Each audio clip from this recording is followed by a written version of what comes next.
attention neloko wana mama c'est très important peut-être motakra yo comme folingi sko la neleni ozoluka lisusu nini fais très attention okufite ya mwayo osenga pardon tolingi entreprise emata et comme munene tolingi ke libala na biso ekene musika mais vous voyez il y a un ami qui s'oppose toujours les opposants balingaka te kutuba betela ta muninga maboko opposant lingaka te ba sepela na muninga bo sepela nini et ero ni na malunga sanya yo muto bandi makamuna minene je te rassure mutu wana kufini ko trahir yo alliance zate na molili. C'est Dieu, il est vraiment merveilleux. Donc, vous avez un numéro, na mission sika pour la saison des empoisonnement au étonzi na église topé na mboka na biso jalousie topé haine au ezo régner na 4e millier ya bana nzambe. Nous louons l'Éternel, nous disons Dieu merci parce que nous voici encore vivants et belé bakoufi. Tous allez tous vivants, c'est pourquoi nous rendons grâce à Dieu. N'oubliez pas de vous abonner massivement de notre chaîne Miji Media TV, notre passion, c'est la joie de votre cœur. Aujourd'hui, dans notre saison 2, nous sommes encore avec le prophète Kakesa de Mimoré. Nous sommes avec notre papa et nous allons essayer de parler encore de l'empoisonnement Oyo et Bébissi Mokili Mobimba. Bonjour, bonjour prophète Hugues. Oui, bonjour, bonjour maman, bonjour à tous. Merci beaucoup. Miji Media TV, nous sommes là pour vous. Merci pour la disponibilité de papa. Merci beaucoup. Merci d'être toujours là pour Miji Media TV. Et aujourd'hui, empoisonnement vraiment avec le prophète Hugues, l'autre côté maman la carte Mozindo, tout est caractéristique nini o et ça que mutu a détecté que mutu o azamade l'autre côté sous conséquence nini o et ça que mutu a il n'a eu sans que au salaire loko. En fait, un mot avant que Toko Tarakatia émission. Que Dieu soit loué, que Dieu soit béni.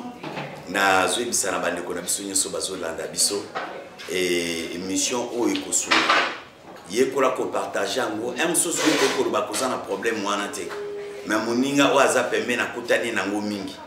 Et koko sungaye aye balolenge nini ya ko se protéger, aye balolenge nini ya ko éviter na katia ba makambo ebele. S'il vous plaît, et partagez vraiment ma image oyo, partagez ma vidéo oyo, c'est très important pour la posuma batu mususu nzamba pambola bino et nzamba pambola régime obimba na bande ko na biso nyonso oyo bazo travailler likolo katikati na Miji et puis ndeko junior pourquoi pas na boss Miguel ndeko nanga pichu na ningaka mingi nzamba pambola bino bande ko nyonso bazali bana mboka nzamba pambola bino et je suis avec vous maman nangai. Doré Mayende, Willy et bon bon retour, bon séjour à Paris. Welcome to Kinshasa, Lydie Kiala. Moi j'aime bien l'appeler LK, la maman de 3F. Je vous aime beaucoup et nous sommes avec le prophète Hugues. Je sais que vous êtes en saison 2. Willy et bon prophète Hugues Gazali. Naebi ko sepela qui n'a parti à Liboso. Papa Lelo toko mega koso la makamo etali ba signe autre qui koye ba ke mutu autre toujours travailler na to mutu autre ça na kati etonga asa mutema mabe. En fait c'est un peu de parler à ba signe nini et to signe exacto exact. Oh mais non, il y a des signes. Ça va maintenant sur le que signe exact. Mutu nyonso avant ça la mutu mabe abandaka déjà ezalaka na ba signe o etali sakake mutu azokene mabe. Oyebi soki otali bien mwana azo sakana ba mama o babota bakoki kozala na idée ya makambo o nazoloba okomona ke mwana azo sakana mendenge azo sakana ozo sentir na kati ya motema na yo ke mwana oya kokwea o senti na ebite mama Maria to bande ko bazolanda ngai soki komela bino déjà o remarquer ke mwana ndenge azo sakana kokwea olingolo baka ke mwana oya kokwea na sa motema no déjà milobeli ka kokwea o remarquer mbala mwana asanini akoyi. Et vous savez pourquoi eloko mokote oyo ya mabe ekoko pekisa ke mutu azala na bilembo nango ata maladi so to bela bilembo nango yakati nazo kontire boyi nazo kata boyi ata zemi basi nango ezala ka mama. Alors c'est là par laquelle il rien sur la terre auquel ndenge toza anakati ya pensée biblique et loko mo ekoko zanga bilembo nango. Il y a beaucoup de signes na éviter ceux qui beaucoup supporter mais ekozala important ya ko supporter bolanda ba émission tina suka bolanda ba parti au tina suka bokozo ba signe ebele et puis bokokoma peda et puis moi j'aime dire aux gens c'est bato bazolanda biso émission où ils apprennent à grandes personnes. L'empoisonnement de l'église ou de la société, c'est pour de grandes personnes. Et que songayo yo mutu munene mutambongo mutu aza béni et que songayo ozala béni et que songayo o mona lobola manzam et que songayo o mona grandeur et que songa o vivre longtemps et monsieur ezapona bato ba vivre longtemps na succès na bango na ba entreprise na mabala na bango très important mama bilembo ezebele mama. Si que nous avançons petit à petit, en fait, il essaie un peu de y perception de sous il est moto banane pour citer le colo les avant comme tout banane pour citer il y a les bossos et les bossos tout les caractéristiques il y a les bossos. Ok, gloire à Dieu. Le premier signe oyo yom to vana kana batu oyamba kabango pamba pamba ozo sekana bango yozo kanisa mitema malamu cependant que na kati ya mitema na bango déjà baza batu oyo ba bebisa makanisi na bango ba bebisa mitema na bango ba bilembo eze ebele na première signe pour oyeba ke mutu azana mutu oya ko boma yo lobi akotiela poison il y a des bosses à Tetris. Tetris vient de mot trahison. Tetris. Donc on remarque mutu moko azana motema moko donc il te trahit toujours. Et là, ça n'a pas passé. Quelqu'un qui est en train de te trahir, il t'a trahi aux premières choses. Il t'a trahi encore à la seconde. Mais yozo continue ko kangamanaï. Mais tchana mutu no moto a trahi yo ne loko salié à ma bête. Mukolo a posé une occasion à ma bête. Akobomayo. Yes. Akobomayo. Tu peux imaginer mutako qui est trahi. Obi yoka maman n'a pas ce exemple moko, n'a pas ce verset moko au mon apenza qui est lo kwani sisaka. Et ça la même na kata Bible plusieurs fois. Tu peux imaginer une fille bazala na muninga naï. Bazala kabie basolo kabie moninga zu relation moko poto asologa na papa wana tout moment bazo solola mais moninga na ye asali de tout de mi asengi numéro ya mutu ya moninga bi laksana ona benga kingan azui numéro ya mobali ya moninga abenga bi oyebite fio akosaka yo na kicha sa akosako ana mibali ndumba munene yozo kasa maso malamu ndumba munene abizela na pouveo na osalise moninga wana azui moninga na bengisi ye moko na makasi ebise toke tokuta na tozana rendez-vous moko boy to banda toko solo la longuement na rendez-vous na bango oyo basali po ba solo la longuement vous savez ce qui s'est passé azui ba photo akangi ba camarade ne oyo ye na bango mibali azui na musika ki akangi bango ba photo na ndekwana ye mutabengisi ye et puis bandeko ba vanda keza ba to musika te bandeko ba bengisa keza bandeko ne propre ya famille ya fi wana ya camarade muninga bakanga photo atindi les mobali na bitala place to vana kitala masanga owana moniana de mobali na ye et moninga tala boy abenga mobali alors abenge chéri oui on na nda chéri no kindumo zo sala ukosanga matériel longwa bino ba fia kichasa je vous dis lelo batu ebele ba vi na bango e baby batu ebele ba programme e baby batu ebele mabali baby likola trahison des traîtres sont nombreux. Premier des signes. Au Coran, on se peut-être tout le temps verset dans la Bible. Au Coran, qui est important pour le peuple au Basola Nabiso et important. Donc 1 Corinthiens et 2 Corinthiens chapitre 6 verset 14 à 18 très important. Dans verset Oyo et Kosunga. Et puis tu vois que la 50 mots qu'on a Matthieu chapitre 26. Au Coran, remarquez que ces deux versets nous parlent de quelque chose de très important. Très important. La trahison existe. La trahison existe. La trahison détruit beaucoup de gens. 2 Corinthiens. 2 Corinthiens 6, 14. Je lis au nom de Jésus. Amen. Ne vous mettez pas avec les infidèles sous un joug étranger, car quel rapport y a-t-il entre la justice et l'iniquité? Ou qu'y a-t-il de commun entre la lumière et les ténèbres? Voilà. Quel accord y a-t-il entre Christ et Bélial? Voilà. Ou quelle part à la fidèle avec l'infidèle? Quel rapport y a-t-il entre le temple des dieux et les idoles? Car nous sommes le temple du Dieu vivant, comme Dieu l'a dit. Que vous soyez prêts comme je l'ai dit. Pardon. Évoluez.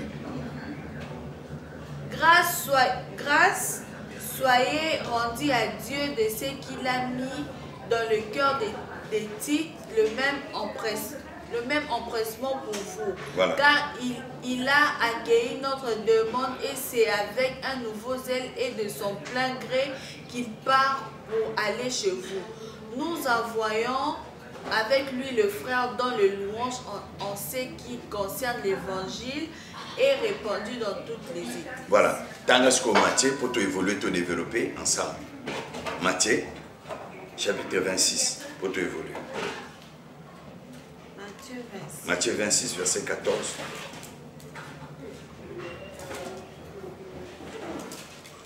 Matthieu 26, verset 14. Je lis au nom de Jésus. Alors l'un de tous, l'appelé Judas Iscariote, alla vers le principal sacrificateur et dit, que voulez-vous me donner et je vous les livrerai? Et ils lui payèrent 30 pièces d'argent. Depuis ce moment, il cherchait une occasion favorable pour livrer Jésus. Na Yesu, ba comité na niveau, ba trahir. Et puis muta trahir ce qu'on l'a dit na katia ba texte d'origine, au comment na bazala qui ba na ba lien familial. Membre de la famille. Mais à trahir, un traître. C'est donc par laquelle on peut remarquer qu'on retient sur les habitants là. Par rapport aux athées, alliance aux athées, ce qu'on peut éviter poison. J'aimerais te dire, ce qui m'a trahi, les pardons existent. Éloigne-toi parce qu'il n'y a pas une alliance. Toi, tu ne trahis pas les gens. Alors pourquoi tu peux demeurer avec un traître? Impossible. C'est impossible. Il y a un monde qui retient sur les alliances, il n'y a pas de Napoli. Alliance, il n'y a pas de Satan na Nzambe. Alliance, il n'y a pas de Satan na yo, na muta trahi sarabat. Yo kali Satan no movandu wana. Mutu moko ya kotonga mutu epa na yo. Aya ko trahir mutu moko epa na yo. Toi tu es sûr na tour na yo pe ko trahir yo te. Obetele maboko yebi motema na ete. Obetele maboko yebi katsa motema na ete. Nenga trahir mutu muso ko trahir yo. Je te dis mon frère, papa, maman, yo mutu zola nangai. Yo mutu bandi entreprise. Yo mutu bandi makambo na yo. Yo mutu bandi voyage na yo. Yo mutu bandi makambo na minene. Je te rassure. Mutu wana kufini ko trahir yo. Alliance ezate na molili. Na lumière. Alliance ezate na Nzambe na Satana. Alliance ezate na mutu atrahisaka batu na yo. Ke bakimo kukufa. C'est là par laquelle les raisons par laquelle que poiseux côté na kata l'église, poiseux côté na kata bambabota, poiseux côté na kata ya ba foyer. Au sentier que moi ça so bon mobile pour tirer un héritage. Mobile so bon moi c'est pas tirer un héritage familial naï. Ba bota ba film belé même na ba novelas total à Kango hein. Ba sota ba so yebate ba réalité. Et ça va signe aux autres ça. Mutayina yo ne loko sala été. Atrahi yo ne loko sala tala na net de niveau agida. Akete ka Yesu afinga ete asale mabeta pimela yelo côté. Mais akeka ka po trahir ne loko ezamitina. Ne loko ezana sensité. Faites très attention mon peuple. Faites très attention le peuple de Dieu. Et ezaba mission o ekosunga yo ngana bi émission ezaba grande personne. Ezaba mission bato baza élevé. Ezaba émission bato balingi bato moma. Nzamba permettre que nanzela émission oye baba sekeli oye baba katia mitema bato. Loko a trahi ça que première fois, faites très attention à mi balé et vous allez pas empoisonner. Surtout ceux qui profiter. Aïe ko songo la senga pardon pour profiter. Aïe ko sengo la yo pour continuer vieux pour profiter. Ceux qui confient à koyate. Au moni na zo biso même yo pasteur, même yo patron, même ba zonge yo posa vivant. A trahi ça que kanisa ko kufa carrière aussi la kitoko kokima. Ba trahi yo me kitoko ne tikali ya mama. Ba trahi yo me démarche na yo ebenda mobile wana tikali ya. Batrahi na musala mema ye le côté ça musala etikali hein. Batrahi na domaine oyo yebi wana bi mbongo mema ye la koluka mbongo etikali hein. Courage à koluka mbongo etikali hein. Courage à kokende kayo ezali hein. Mais batrahi yo alors faites très attention le polo za envie que mabe mon côté de société comme yo éloigne-toi pour alliance ezali société molili na pole alliance ezate soko kimite soko se retirer je me retenir et loko yozo c'est les poison. Et l'homme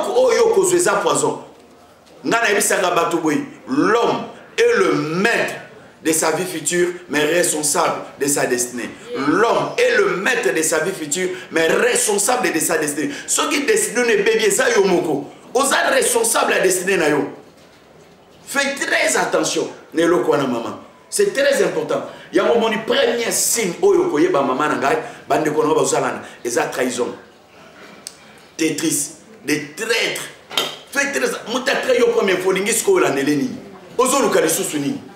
Fais très attention. Au coup fité ya mwa yosinga pardon. Yo kanisa kinde muzana soka moneke mbali wana wa poto, mobali wana boyo. Amoni penza ke mbali wana azongi lisusu te komi konyo ko baninga oya. Aye pour amoni ke emso nzamba peso mobali ya kimia ko lika ya liboso. Mais keba soko continue ko trayo, ndeko junior ko sekate. Ko kamwa te ndeko junior cameraman na biso. Ezaba biloko ezali poison kotite ezaba signe ya ko éviter. Soko éviter te ndeko junior nazo yebisa yo e ko zongela yo. Yes. E ko zongela yo. Kalema nazo yebisa likamba solo kalema. Et kozongelo bato abon il faut s'éloigner pour alliance ezate et kozongela yo luzuku et kozongela yo très important maman. Eh on toujours avancer papa toké lisusu na caractéristique koloba keze belé aussi télévision sur l'opposition maman c'est l'église. Oh mais je te dis l'opposition maman na tout non tu peux imaginer mutumo balengi yote ils s'opposent sur toutes les choses que tu fais. Tu peux être pasteur au sa vision il y a télémérango kaka to gêné il y a télémérango kaka tolingi entreprise et mata et comme munene tolingi kelibala na biso ekene musika mais vous voyez il y a un ami qui s'oppose toujours à toutes les choses que vous êtes en train de faire, mais ce sont des signaux qui est en train de attester, de te montrer que okene musika te na mtua un opposant sur toutes les choses que tu fais maman. Et nangina somela mbana nga chemise il faut abonga mbana nga po na fait chwana za kito yoti lelo za na caractère somela mibali bilamba mibali batuma be mais nini maman mobali ya zanga soka bimi kitoko ezesengo nanga soka bimi propre sengo nanga un opposant à tout fait, quelqu'un qui n'aime même pas que le gens acclament. Des opposants balinga kate kutuba bete la ta muninga maboko opposant linga kate batwa sepela na muninga bo sepela neni elo ni na malunga salia surtout ne tu maria oka wanani elo ni na sel émission ni no sa biso to leke toi danger ko le kai bani émission ni no salon émission fo wana caméraman na ngwa ndengeni église amaza na église atina te wana. Donc quelqu'un il s'oppose à tout. Tu peux donner une bonne idée, mais il y a toujours idée na yo zalaka kamade. Et ça va signe OK genre la personne bon akobomayo. Sauf que continue ko s'attacher na mutu abonga akobomayo yaya. Akobomayo, il n'a jamais fait quelque chose donc pour épaissir ses. Donc il s'oppose. Namoni et la mona la teza kitoko. Namoni na bimi moi kitoko et la manino ya certé. Mais maman, na sombi asika. C'est l'idée d'engeni. Il s'oppose, maman n'a pas de ça. Osana moninga, osana camarade, osana frère, osana collaborateur, osana subalterne, no muto sala yakene mwana musala na yo, qui s'oppose à toutes les choses que tu fais dans la vie. Je te dis, fais très attention. Fais très attention parce que ça finira par te tuer. Ça finira par te faire du mal. Ça finira par te mettre le poison. Comment il est opposant à tout? Même au salé loko batomuso ba betolo maboso et comme une page de kaka ba. Alunga kuna biloko ni bolo bana elo ni amalunga to mona lelo alati kitoko bilama ni alati loko tombola wana do savoir zoto. Donc il est opposé à tout. Non, c'est plateau zone na kata ma commune version au monde que toutes les choses qui se passent sur la terre et ça en réalité. Et ça biloko de chez la kana yango biso ne bana nzambe toza prédante yango moni et ju forme ya makasi mutu déjà soki azana ba signe opposition kati na yo ba signe opposition na vie na yo ba signe opposition na santé na yo ba signe opposition na moni net mikolo e koza accident pondenga kondeli modèle ya komi yozo ebiseke na bela ki malaria mais yesko soki kaka pesi moko il s'oppose même à santé obeli malaria il s'oppose.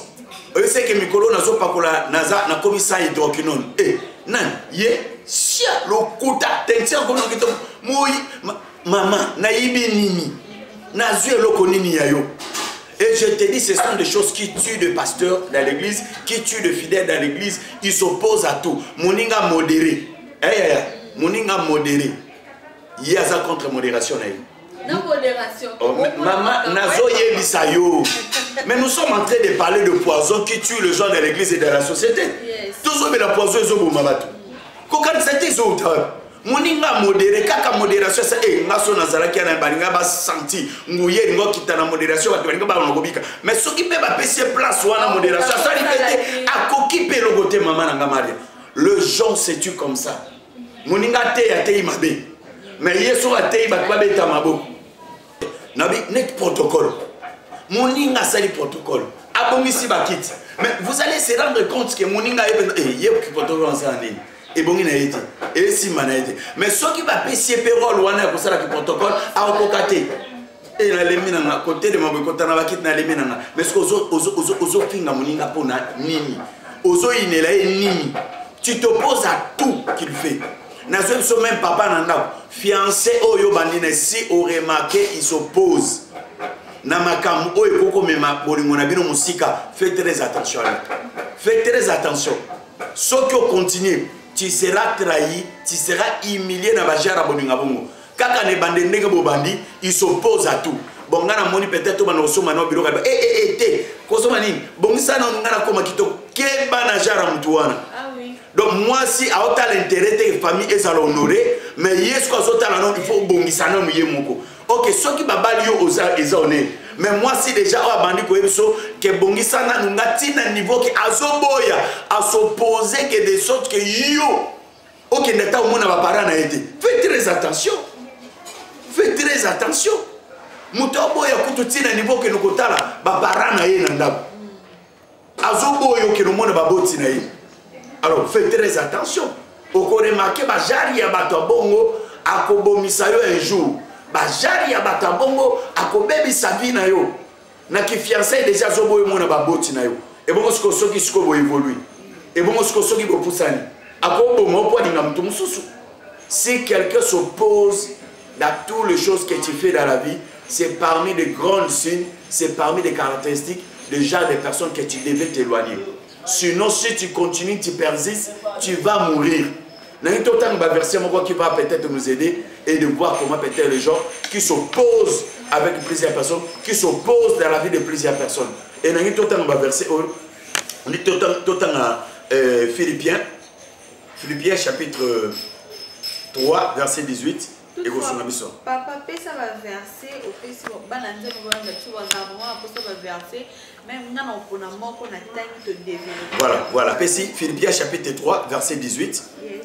Philippiens chapitre 3 verset 18. Matthieu chapitre 16 verset 21 à 23. Matthieu chapitre 16 verset 21 à 23 et puis tout ici na Jean chapitre 21 verset 2 à 3. Na sepeli le bobi totangata verset mon totangata Jean chapitre 21 verset 2 à 3. Très important. Jean 21 verset 2 à 3, je lis au nom de Jésus.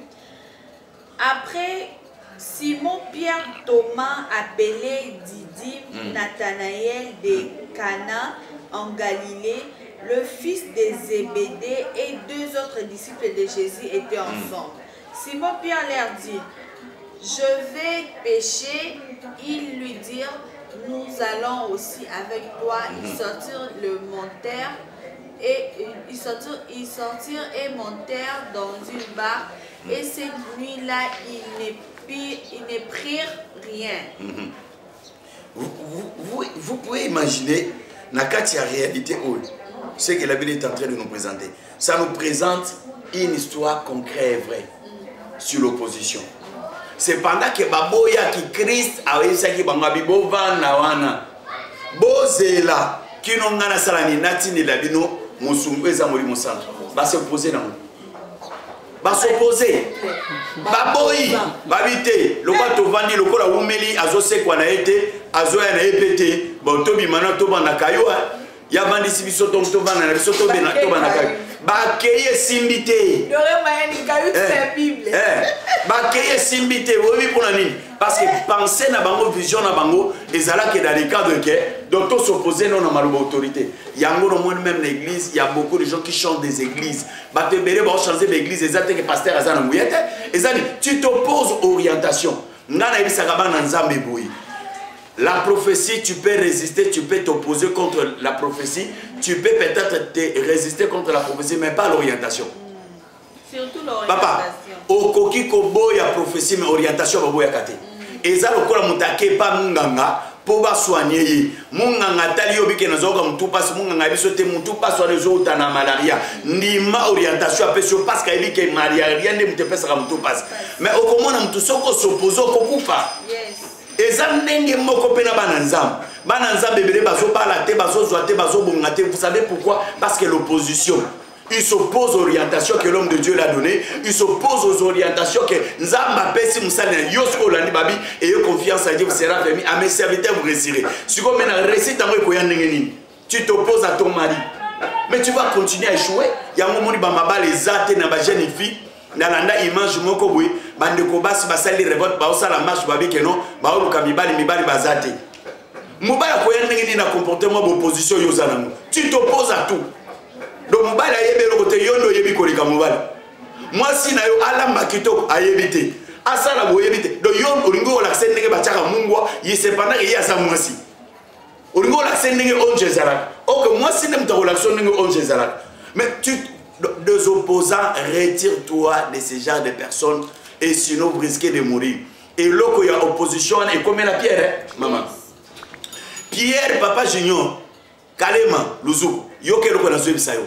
Pierre akeiti na niveau ba pekise yeso ebiso moni yo ba jara teti ozanango tikala awa yoka ebisa bikolo na olakso ke na linga komingi ya biso olaksana nini ngai na kolingo biskali nyoso kokena ta bato bangi basalo mema abitika Pierre ne sois pas un opposant na zolo na zoebisayo d'ailleurs soko kebite na ba jara opposition oyo zanango okowanga na ngamba misala déjà abotala muto nyonso oyo opposition sala makana vie na yasuka kamabe nazo ebisayo fais très attention à celui qui s'oppose à toi fais très attention à muto moni bo opposition sala makabingi ben chèque ezala toujours na domaine wana keba na ye akomemelo soni akomemelo mabe akosimiso touche akobomisayo quelqu'un qui s'oppose akobomisayo okozala bosimbi touche Taratina niveau, sur le plan juridique, on peut remarquer que sentence à Jésus se multiplie.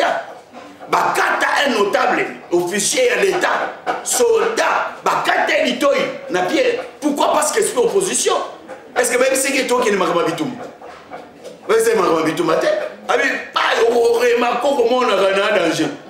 Non, là, ça va. Fais très attention, tu es un grand homme, une très grande dame. Nzamba permettre que makam o yoka yango po sunga vina yo émission o ezapo na bato minene ozana nani ovana kana nani olala kana nani azana nani pa ina yo caractéristique ni o ya manifester déjà combien de fois ça yango a s'opposer déjà na combien o esimbate olingo bengeri suna faire mususu olingo meme suna ndak mususu a trahison déjà na ndak wana kokenda kayo a trahison déjà na et pas mobile wana olingo koma na combien trahison comme combien opposition comme combien aboiso mobile wana tala ke bala voisin ya ngara mona ngwa muninga boisi muninga na mbali mbala abondele na ndenge nyoso bitika na bala yo aboyo bike do ekaka a s'opposer na libala muninga yoki ali mutu ara ke bala mutu mususu et puis dans même quartier dans même avenue.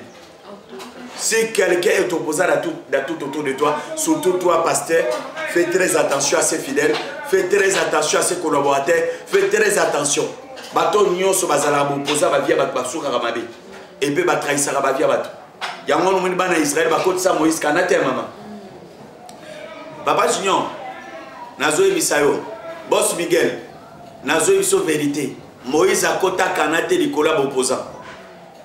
Biso, Falotika biso, Tomana biso na Israël et na Égypte. Kuna tenga to vivre ma ezalia na bonas bido. Moïse meche salié. Le corps va s'opposer kolanga silike. Ole lobela libanga abeti libanga. Nzamba bise ke lokolo olanda ki bango. Bo posa vina ngai falo tale langa yo tale libato. Pasteur na zo ebisa yo si tu continues avec cette frère l'opposant. O tala miso ba tu perdras la vision. Église e kangamana okokufa. Et ça va caractériser qu'on va permettre aux Bango pour koufater, pour vivre encore longtemps. Que Dieu bénisse. Maman, il y a beaucoup de points. Une autre, c'était la cupidité. Et ça parmi les signes où ils sont importants pour y tourner dans les Cupidité. Oui. Papa, maman, des hommes qui pident, ils trahissent ou s'opposent, ils font du mal. Mouto yazana lokoso ya mbongo akoboma yo. Lokoso ya mbongo akochela yo poison maman. Papa nazo ebisa yo ata soko remarquer moi sino na kati ndako aza lokoso ya mbongo akotrahir yo. Akobomisa yo soki amoni ke donc présence na ko empêcher azwa mbongo na mobali mususu akochela yo poison. Pasteur, je te dis la vérité. Soki mutu wana mwasi wana to collaborateur na yo. As un esprit à cupidité, je te dis, il finira à te trahir, à te tuer, à mettre le poison dans ta vie. Non, c'est pas la paix, ça va verser parce que on a joué ce ça va solo. J'ai des versets de tout le prêt qu'on va commencer à détailler ici, maman Marie. J'ai des versets pour te dire ceci, et ça va m'a sapoter. Maman, va m'a sapoter. Ma kamnazo et ça m'a sapoter. Et ça va histoire concrète, va histoire vraie. Ma kamnazo et ça m'a sapoter. Ma sapoter, ça va histoire vraie. Ce qu'on remarque déjà, mon tour, ça permet de naïo, ça kipide. Et si à ça la coupe, mon bourra 4 mois 10 francs. Et ça va indice déjà, ma belle. Qu'est-ce que c'est? Au tindi coupe, mon bourra qui est pour avoir $1000, avec pour 10 000 €, quoi, $800. To $8 000. 10 000 $, avec 8 000. 1 000 $, avec 800 $. Azam tout le monde est ok, bah. Le cost c'est ça, n'a pas de non, c'est la peuple de Nzambe avant de évoluer rapidement. N'a pas ça va verser au Kosungayo. N'a qu'à t'en pour oser la très prudent. N'a qu'à t'y solo oyo. N'a qu'à t'y mamakam oyo salama n'a qu'à t'y bi. 2 Rois chapitre 5 verset 20 à 27. 2 Rois chapitre 5 verset 20 à 27. 2 Rois chapitre 20 et les voilà. C'est très important. C'est le seul verset autour non c'est blanc autant et puis on va évoluer pour gagner le temps. Géasi, serviteur d'Élisée, homme de Dieu, s'est dit en lui-même, voici mon maître aménagé Nahaman, c'est Syrien, en n'acceptant pas de sa main ce qu'il avait apporté. L'Éternel est vivant, je vais courir après lui et j'en obtiendrai quelque chose. Et Géasi courut après Nahaman. Nahaman, le voyant courir après lui, descendit de son char pour aller à sa rencontre et dit, tout va-t-il bien? Il répondit, tout va bien, mon maître m'envoie te dire, voici, il vient d'arriver chez moi 2 jeunes gens de la montagne d'Éphraïm, d'entre le fils de prophète, donne pour eux, j'ai t'ai pris 1 talent d'argent et 2 vêtements de réchange. Voilà. Nahaman dit, consent à prendre 2 talents, il s'est pressa. Maman, poto que ne musikate, bandeko ba yebi li solo oyo, pe bazu ba verser au banoté, ba continuer sort. Va continuer tina 27 ba mona sort ya Géasi. L'esprit de la cupidité et même tina niveau azwa lèpre. Maman. Azwa lèpre. Naham s'attachera et toi nous allons verser combien? 27. 27 La lèpre de Naham s'attachera à toi et à ta prospérité pour toujours. Maman, yoka eloko na koyebisa yo. Mutu nyonso o aza cupide tout autour de toi. Il faut faire très attention à lui. Il faut se méfier à ce genre de personnes. Akobomisa vie na yo. Okokufa, akolivrer à sa prière livrer yo. Vous savez ce qui est arrivé avec Judas? Judas livré Jésus à cause de cupidité. Tina niveau que amoni pena mettre ne ba yo pakole malasi na makolo. À tel degré à pas faire na vie. Mais Dieu Yesu a ndengeni. Yesu a ndengeni. Il fallait quand même la sotote kango, to panzala rona to kabola to pesa taba misusu babola. Mais ndenge ndoka koko matina niveau azwa suko mala sonyo sa seperesi la ngona makolo nai. Cupidité. Obi suka place suka. Amide mika ateki Yesu akani Cécilie. Mama nazo ebisa yo mtote karabatu. N'esprit cupidité lokoso ambo. Obi bana mobali ya kamara no mbali ya yaya na mbali ya leki na yo. Cupidité okokufa. Tant mususu ya no bomba sekele mbali na zara na sida. Okokufa, je te dis, maman, il y a beaucoup de gens qui sont morts comme ça. Nicolas Lokoso mon abimana mbala ya na. Conséquence de yangwana. Akene boy donc il y a kufi na sida sangwekei. Ameli poison ça la crise. Jida Midjembika, Likola Kipilité. Naman Mwano Géazi. Azwa lèpre. Yaman. Obi pourquoi? Parce que Likola Kipilité. Et puis Yokane Babisi. Babi li solo ya lèpre. Oh. Nenge bandi na yo. Ekozwa yo. Mwasi na yo. Bana na utina ba génération koli. Donc il veut dire à côté si bila kelima be na kati ya famille Likola lokoso ya mbo. Ya mbo. Obi ba tu combien ba teka mikongo na ba Likola mbo. Amona ka muninga kaka na Egypte. Amona ka muninga kaka na Libala. Akesi mbakisi. Lokoso ya mbonge memia simakisi. Lokoso ya mbonge memia kene bimana mutasida. Lokoso ya mbonge koko bimana mutumoka yibi étoile na yi. Na zoe seza na bapie belle une très belle femme. Libala zoe atoko kansate bandoka famille ba makasi. Porte za yemoko. Yemoko nde mutateka libala. Yemoko nde mutateka étoile na yi. Ateka libala parce que mutakera ko bimane ayebi ete. OK mutu wana salela ka étoile bato. A salela ka ba chance bato. Ndelo koso mbongi memie pa mtu anane ngana bitu na kesho na zotu na yo mtu koso mbongi zo bomayo surtout na bilenge basi na biso bilenge basi na mibali. Maman, tu peux imaginer yo kanisa ozo China papa ya 60 ans mtu azana expérience koleka yo yo zana 25 ans zana 20 ans zana 18 ans ozana 16 ans yo zo kanisa ozo China papa ya 60 ans ayu mate ayebi que même soit proposé di balo boya na yo ayebi yo bien. Mais est-ce que vous avez bien bénéficié par eux? La cupidité est en train de t'amener à la mort. Papa wana 60 ans, oyo kan sozo chinozo chinate. Ayebi pe que même sur le biaba lo ko boya pona âge na yi. Mais ayebi pe ko zo lande ka pona mbongo pona kirokoso. Mais ce comme tuna quelque chose là na azo nini para eux. So razo za chance nota zo nini. So razo za bana nota zo nini. So razo bebi sa vie na nota zo nini. Yeba cupidité ko memona liwa Géazi a kotisi malédiction na famille na ye ya ngoni batobere ba kotisa bakisi ba kotisa soloka via bane beba ya zo kanisa ke via bane baby parce que quartier za mabe quartier maman oko changer ba quartier oko changer ba commune oko changer ba ville oko changer ba province rien va changer. Pourquoi yo moko fongola porte likola ki okoso mbongo okena ko zombongo nganga okena ko zombongo magicien okena ko zombongo somba chance na somba libala no asomba bana no somba beauté na yo wa kitoko na parasi mena kati mbali moya bana no ezate likola cupidité. Faites très attention le koso mbongo ebomaka oko diembika na singa lokola jida mama diembika lokola le koso mbongo. Faites très attention, il y a beaucoup de choses. Une autre point, je ne sais pas si je peux passer parce que faute de temps je cours très vite pour n'accomplir ça quelques points na bandeko bazolanda biso soki tant na biso ekoki bandeko bazolanda biso nazo insister s'abonner tindela na ba grande personne soko zana ndeko aza président aza ministre asalaka aza directeur aza au cadre aza na entreprise ne aza na vie na aza na bana na aza na mobali na aza na mwasi na ye tindela ye lien oyo ekosunga parce que eza sango message auto ye nango po esunga ba grande personne. Na pesi point suka pour mbarasima to continuer parce qu'il y a beaucoup de points pour yeba mutu oni na mabe.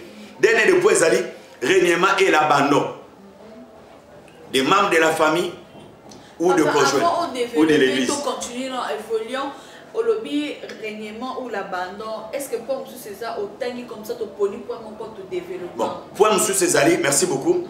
Reniement et l'abandon de famille, de foyer, tu peux ajouter Oyon Molungi.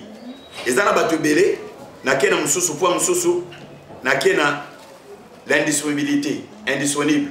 Quelqu'un qui n'a jamais été disponible pour toi. Et ça, la point de quoi, donc indisponibilité, mauvaise foi, indisponibilité, mauvaise foi. Ça va, vous en notez? Oui. Indisponibilité, mauvaise foi, hypocrite. Honnêteté, donc il veut dire bâtiment bazar baotin et c'est là où le point où toujours chité na infidélité. Na bandeli infidélité, honnêteté, donc tu veux dire hautain, hypocrite, mauvaise foi, l'indisponibilité. Et ce sont des points oyo. Soit on peut passer, je ne sais pas parmi ces points, n'éviter qu'est-ce que toi tu peux choisir. On va à l'infidélité. C'est ce verset bibliquement quand on développe plus rapidement, faute de temps. Bon, aujourd'hui, 2 Rois chapitre 5, verset 19 à 27. 2 Rois chapitre 5, verset 17. Verset 19, pardon, à 27. 2 Rois chapitre 5. Et c'est très important de cette histoire. Il y a beaucoup de points, il y a beaucoup de versets, mais c'est pelito sukananwana. Basin oyo esengeli oyo bamutu onini okovana na ete pe mutu nini oyo dans la langue akoko koma poison, toi akoko tiro poison na église, na famille, na libala na musala. OK, tangela biso verset wana sur l'infidélité. Toponi na tangi ba point ebelé, l'abandon et le règnement, na obi ba point ebelé, mais ndeko Maria a s'appelle pour faute de temps, a s'appelle tout le sur l'infidélité. 2 Rois 5, 19 à 27, je donne en Jésus. Élisée lui dit, va en paix. Lorsque Naham a quitté, Élisée et qu'il fut à une certaine distance. Géasi, serviteur d'Élisée, homme de Dieu, s'est dit en lui-même, voici mon maître aménagé Naham, ces Syriens en n'acceptant pas de sa main ce qu'il avait apporté. L'Éternel est vivant. Merci, merci maman. Et donc pour ne pas causer un belé, vous allez se rendre compte sur l'infidélité tue. L'infidélité, si quelqu'un, tu as une femme ou un homme qui est tout proche de toi, il est infidèle, je te dis la vérité, surtout s'il est sincère, là c'est mieux, parce que la Bible ne nous parle de pardonner. Mais quand tu as vu, ce que tu as dans le domaine d'affaires, dans le domaine du ministère, dans le domaine de l'église, dans le domaine de ce qui a répété dans le sens infidélité, il faut faire très attention à cette personne. Mukolo mususu obike na tala film moko ya Nigeria na ebite me na kati ya film wana baloba eza histoire vraie. Mama Maria na film wana balobi nini? Film wana ezobeteli solo mwasi moko a tombé na infidélité. Er mobali akangi na infidélité habité po sangwe panzana to bina sani na boma mobali wana. Aboma mobali na ye. Aboma mobali ne pourquoi parce qu'à commettre infidélité. Obi ezala mutu muso tellement qu'il est infidèle, il est infidèle. Akolunga siko ke infidélité na ye elumba solote e banate. Akoboma yo. Soit tapé cet exemple au kangi mutu moko zoyi bananda. Ayibi mbomo ebele. Soit constaté akoboma yo. Obi que la plupart ya bato baboma ce sont des infidèles. Obi que mi yibi des infidélités. Parce que okene yiba ndengeni. Ki mu yibi des infidélités.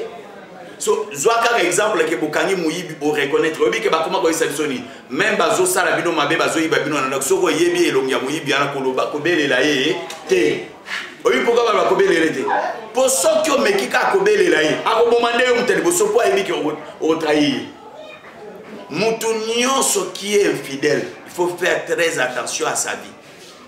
L'infidélité engendre le poison, l'infidélité engendre la mort. Mutu nyonso oyo atalisaka basigne infidélité na bakopo ozosala na kawi place bokendaka na entreprise place okotisa ye na mutuka na yo na église na foyer. Je te dis soki okangi ye na infraction makasi infidélité suka na ekozala kotiolo poison to akoboma yo aolinga te sekele bima nayebi ndeko moko boye abiso na matete awa ndeko wana mwasi akangi mobali ne na mwasi mususu. Tango akangi mobali ne na mwasi mususu. Première fois limbisi. Deuxième fois. Oleye a se retirer na ye, a se retirer te. Troisième fois, ayeko kanga mobali na infidélité na kati ya chambre na bango na leki na ye propre. Et loko na zolo emsu yo pe sala mela na famille. Na leki na ye propre. Leki na ye propre. Vous savez ce que cette femme a fait? A celle de quoi rien n'était. Ba vandi ba sololi. Ba vandi ba sengani ba bolimbisi. Mobala kanisi peut-être un sousou, moi si on a peut-être abosani naï. Ok, moi si abosani te, azana on a quatre montées. Obini, mobala vandi na mesa, on a tenu compte attaque nazara qui est infidèle, moi ça gros ça n'a ma bête. Obini, moi ça tire la mobile poison. Et pardon, mobile attire moi si pardon. Mobile attire moi si pardon pour nani. C'est que le wana o qui a la lina le qui a moi si naï, et bi maté banate na famille. Moi, ça est écouté na metu na ye na bango, na chambre na bango. Chambre ya na ye, akuti les qui n'est propre du sang. Il y a moi si na mobali né na meto. Bazo passer na acte. Oui, mobali tellement kamoni que danger à se millier à fouka mais 5 mois si pardon. Moi ça kanisi na c'est pardon na ndé mwana. OK, mobali na kati monté mana zo bang atie penda poison. Moi c'est ali akufi. Le soleil ko eba na sima. Oui, ko eba na ni. Les qui place à équipabilité et tikali na mutu. A comme ce que motema moto passe na motema. Akabete le mutu mo mutu ana pas ko supporter akabete le soleil tamboli tezongi na famille. Ça me pardonne. Infidélité ezana na ba point commun na mutu azandoki. Na mutu azata assassin. Infidélité ko bomayo. Soko constater mutu na kati ya ba signe wana na entreprise na yo. Na foyer na yo, na parcours na signe infidélité et l'équipe belé. Fais très attention à la personne. Il peut devenir un poison pour toi maman. Et ce sont des signes rapidement et na lobby je crois bien prochainement na ba grande personne au bazo landabiso faute du temps et soki nzama sali ngolo na ba demande na bino et je crois bien qu'on va passer à une troisième séquence nango au tokolobe la troisième partie na tokolobe la et ba réalité mususu. La réalité mususu et puis la conséquence sérieux ya biloko wana que Dieu bénisse maman Maria biloko ezo le kanasa mukili un musu ya mwa boka tsaba poison et ya na encore ofele oui OK ça na ba tobeli ba okufa bongo maman Maria. En tout cas, merci beaucoup, prophète, et merci beaucoup d'être là pour Miji Media TV. N'oubliez pas de vous abonner massivement à notre chaîne. Battez à Boé, émission à Boé, Zarakaming, la Miji Media TV. Bobo s'enacter qu'on partager l'émission, Bobo s'enacter qu'on s'abonner massivement. Ça va pas pour la bino énormément. Dali que c'est mobile, il y a Achaka Somoni depuis Canada. Je vous salue. Chimène et Bonja, Pichu Muzinga.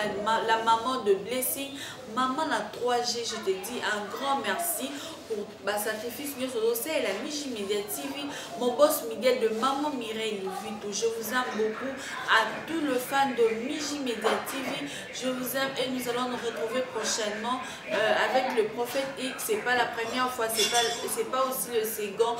Il viendra encore pour vous édifier. Prophète X, un mot de la fin. Que Dieu vous bénisse. Nzama pambolabino et batuminene ya mboka oyo, batuminene ya ville oyo, batuminene na kati na biso nzamba pambolabino émission oyo eza pona bino bato déjà nzambe azolinga kotombola, bato nzambe azolinga kosalela bino ba point oyo noter yango koma yango tango komata tango nzamba kopambolo na kati ya libala no eko ko servir yo na kati ya leso ezaka kate na partie spirituelle mais na ba partie nyonso ya bien entreprise na nyonso na société bipa oyo kendaka kayo na famille eko ko sunga yo nzamba pambola mutu nyonso ndenge tolobaki e bosangani ya pole na molili ezalaka te soko moni basine o pona ko éviter poison pona ko éviter liwa pasteur papa yaya noko ndeko mobali mwasi fait très attention à ce genre de choses. Je crois bien qu'il y a beaucoup de points pour le bela biloko ni wesalaka ke batba bakufa lolenge ni kotaka même na ba mabota na ba famille. Je crois bien que ce que nzamba permettre à pesi biso bo mutu. Alors eloko kana ina loba biso toza awa mutu nyonso wazana posa ya remède nini sengili osala eloko nini kosala soko kutani na mbali o ya infidèle tona mwasi oza infidèle tona mutu moko employeur na yo to nani na yo to ndeko to na musala oyo aza infidèle oyo azali hypocrite oyo azali hautain oyo azali na ba point nyonso oyo tokotanga soko kutana na ye kozanga te benga je vais t'aider parce que j'ai aussi peut-être des pistes de solutions avant to atterrir nango yo ko bénéficier déjà mutali boso ya kozwa ba point wana na ko explique ndenge ne ko kosala soit pona ko soigner to ya ko guérir olongole motema wana na ko talisa biloko ni ko kosala pour longole motema mabe ko elatier et ko kozala démoniaque et ko kozala peut-être un sona kamoko songolo pakala alors okoko zwanga na kati adresse oyo na ville ya Kinshasa na commune na biso ya Lemba na République démocratique du Congo awa na kati ya Congo donc madi na ko bongisa mpona bakeno na RDC Congo na Kinshasa na ville ya Kinshasa na commune ya Lemba précisément na terminus na avenue Kilinja numéro 2706 et Tozawana église Mimoré mission mondiale pour la restauration de l'épouse na yambaka chaque mercredi na kat na sika oyo pona ko pesa ba solution ba question ba réponse et puis na ba consultation prophétique o to salaka na kosunga ba tuna ba orientation biblique pe na orientation ba vie alors pour ozwangai nanzela ya téléphone, nanzela ya WhatsApp, okoko bengana numéro 00 243 89 74 85 810 00 243 89 74 85 810 wana okozwanga tunanga mutuna nyonso okozala ngo posa et naba sujet otozolobela soki komeli yo tokoyeba koorienter yo ndenge nini esenge kosala mpona kosungana. Nzamba pambola biso, nzamba pambola bato nyonso oyo bazolanda. Que Dieu bénisse. Julien de l'Éternel derrière la caméra, Joël Chimba depuis Henri, Lionel Gulo depuis Anda Omikisi, Ashley, je vous aime beaucoup, mais chaque minute mes amis, en tout cas nous allons nous retrouver prochainement. Bye bye.